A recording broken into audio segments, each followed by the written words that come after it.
মাত্র একদিন আগেই চট্টগ্রামের মাটিতে ফরচুন বরিশালের বিপক্ষে ম্যাচে লিটন কুমার দাস দর্শকদের দুয়োধ্বনি শুনেছেন, ভুয়া ভুয়া শুনেছেন এবং মাঠে দাঁড়িয়ে নির্বিকার ভাবে তিনি অপলক দৃষ্টিতে তাকিয়েছিলেন গ্যালারির দিকে।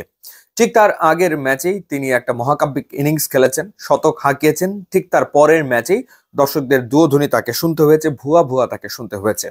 এবং পরবর্তী সময়ে আমরা দেখলাম যে তার দল ঢাকা ক্যাপিটালস তার পাশে দাঁড়িয়েছে, রংপুর রাইডার্স তার পাশে দাঁড়িয়েছে, অর্থাৎ দেশের ক্রিকেট আঙ্গন লিটন কুমার দাসের পাশে দাঁড়িয়েছে।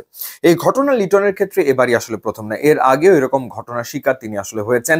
ইনফ্যাক্ট সামাজিক যোগাযোগের মাধ্যমে আমরা এই ধরনের প্রচারণা দেখেছি যে লিটন দাস যে কয় রান করবেন সে কয় পার্সেন্ট ডিসকাউন্ট দেওয়া হবে বিভিন্ন বাণিজ্যিক প্রতিষ্ঠানের পক্ষ থেকে। তো সেই ঘটনা এর আগে আসলে ঘটেছে। তো লিটন কুমার দাস যেমন নির্বিকার আসলে ছিলেন ওই দুধ্বনি শুনে, ঠিক উল্টো চিত্র তার ব্যাটিং এ। সরব, ভীষণ সরব তার ব্যাট।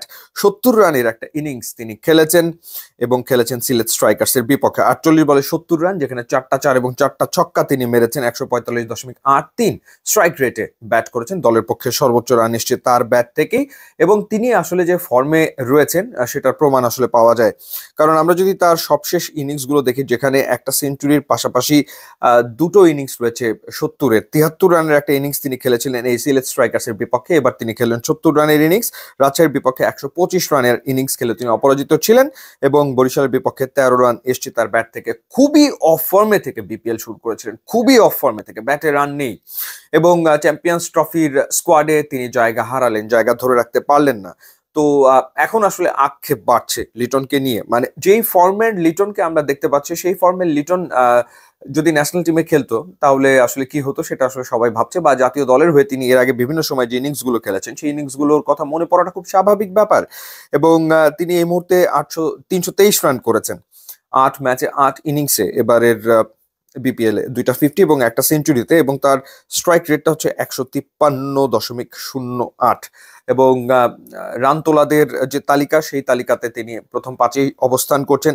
তানজিদ হাসান তামিম, এনামুল বিজয়, বিজয়ের থেকে মাত্র 1 রান পিছনে তিনি রয়েছেন। বিজয়ের রান 324 এবং লিটনের রান হচ্ছে 323। জাকির হাসান, উসমান খান, একটা ভালো প্রতিযোগিতা চলমান রয়েছে।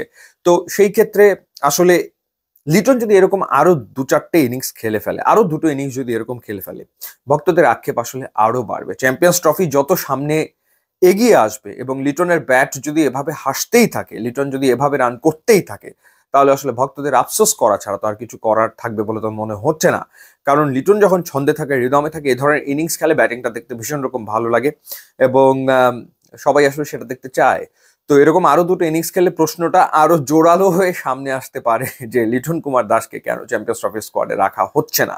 তো একদিকে বিজয় রান করছে, একদিকে লিটন রান করছে। চাপটা বাড়ছে কার উপরে? চাপটা বাড়ছে পারভেজ হোসেন ইমনের উপরে, কারণ তিনি চ্যাম্পিয়ন্স ট্রফি স্কোয়াডে আসলে রয়েছেন। তো দেখা যাক সামনের দিনে কে কেমন খেলেন এবং কে কিভাবে ধারাবাহিকতা ধরে রাখতে পারেন। ইউটিউব এবং ইনস্টাগ্রাম লিঙ্ক দেওয়া আছে, আপনারা যোগ দিলে খুবই খুশি হব।